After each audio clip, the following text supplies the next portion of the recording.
সামনে যে ম্যাকটা দেখতে পাচ্ছেন এটা আইম্যাক, এটা সার্ভিসে আসছে।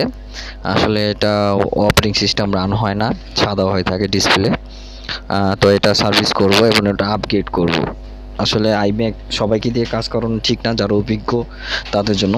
দেখতে পাচ্ছেন এটা হার্ড ডিস্ক দেওয়া, তো এটা অপারেটিং সিস্টেম স্লো, এটা আপগ্রেড করব। খুব সাবধানভাবে কিন্তু আইম্যাকের ডিসপ্লেটা খুলতে হবে। তো যারা আগে পূর্বে কাজ করেছেন তারা এটা করা উত্তম, কারণ এটা খোলার অনেকগুলো নিয়ম আছে। একটু 19-20 হলে ডিসপ্লেটা ভেঙে যেতে পারে, অথবা মাদারবোর্ড কোনো ইস্যু হয়ে যেতে পারে।